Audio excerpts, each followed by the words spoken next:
Le 19 août. C'était hier le 3e vendredi de Notre-Dame des Douleurs, et Jésus a pris soin de me faire l'observer.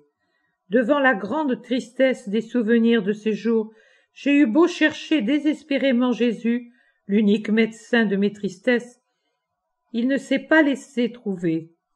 Je me suis senti accablé par cette solitude, et je le suis encore, car il ne se fait pas sentir par quelque réconfort, même muet. À peine suis-je seul que je sens de nouveau le goût atroce de mon calice d'avril dernier. Jésus répond à mes tristesses par le psaume 22-23 du premier livre des psaumes. Il me le fait lire, puis me dit « Reconnais-toi sous les traits de la petite brebis aimée du berger. J'ai fait pour toi tout ce qui est dit dans le psaume. » Oui, c'est vrai, et je peux dire moi aussi qu'elle est belle ma coupe enivrante. Malgré son amertume, elle est belle, et elle enivre parce que je retrouve sur elle le goût des lèvres de mon Jésus qui y a bu avant moi. La souffrance enivre plus que la joie quand il s'agit de celle du Christ, et je puis dire que je suis vraiment ivre de douleur, car elle est si aiguë que, sans la miséricorde de Dieu, elle me ferait perdre la raison. L'effort de continuer à espérer contre toute espérance est un effort épuisant. Je veux pourtant dire, en le croyant fermement, « Ta miséricorde me suivra tous les jours de ma vie » et espérer encore que j'habiterai avec toi, Jésus, non pas pour de longues années, mais pour l'éternité.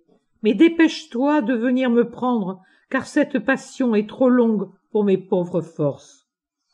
Jésus dit, « Écris. Je sais, Seigneur, que les jours où tu me fais le plus pleurer sont ceux qui m'apportent le plus de profit. Merci donc de me faire pleurer.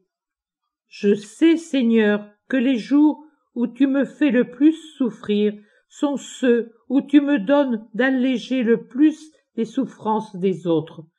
Merci donc de me faire souffrir. Je sais, Seigneur, que les jours où tu me mets le plus au supplice en te cachant sont ceux où tu vas vers l'un de mes pauvres frères qui s'est perdu. Merci donc de cette agonie. Je sais, Seigneur, que les jours où tu laisses passer sur moi la vague amère de la désolation, qui a déjà le goût du désespoir, sont ceux où je te rends à un frère désespéré. Merci donc de cette vague amère. Je sais, Seigneur, que les ténèbres qui me rendent aveugle, que la faim qui m'affaiblit, que la soif qui me fait mourir, pour toi, de toi, servent à te donner, toi qui es lumière, source et nourriture, à ceux qui meurent de toutes les morts. Merci donc de mes ténèbres, de ma faim, de ma soif. Je sais, Seigneur, que mes morts spirituelles sur ta croix sont autant de résurrections à des morts à ta croix. Merci donc de me faire mourir. Car je crois, Seigneur, que tout ce que tu me fais est pour mon bien, dans un but de bien, pour la gloire de Dieu, le bien suprême. Car je crois que je retrouverai tout cela quand le simple fait de te voir me fera oublier toutes les souffrances endurées. Car je crois que chaque souffrance fera grandir ma joie. Car je crois que celle-ci s'ornera des noms de ceux que j'aurai sauvés par ma souffrance. Car je crois que pour les victimes, il n'est pas de justice, mais seulement de l'amour. Car je crois que notre rencontre ne sera qu'un sourire, un baiser, ton baiser, mon Jésus amour, qui essuiera toute trace de larmes. Parce que je crois tout cela, je te remercie de mes épines innombrables, et je t'aime d'un amour encore plus grand. Tu ne m'as pas attribué la part de Marie, la meilleure, mais la tienne même, la part parfaite, la souffrance. Merci, Jésus. Tu ne dois pas prononcer cela du bout des lèvres, mais le dire d'une âme convaincue de cette vérité qui te dit qui est la vérité. Si, pour te faire une éternité plus belle, j'avais connu quelque chose de moins pénible, je l'aurais choisi pour toi, car je t'aime. Mais cela n'existe pas. Je te l'ai donc donné en raison de mon amour infini. Toute larme versée en adhérant constamment à la volonté de Dieu, toute larme versée par amour pour celui qui te la demande, toute larme que l'on aura su offrir s'orne du nom d'un acte ou d'une créature que celui qui pleure accomplit ou mène au salut.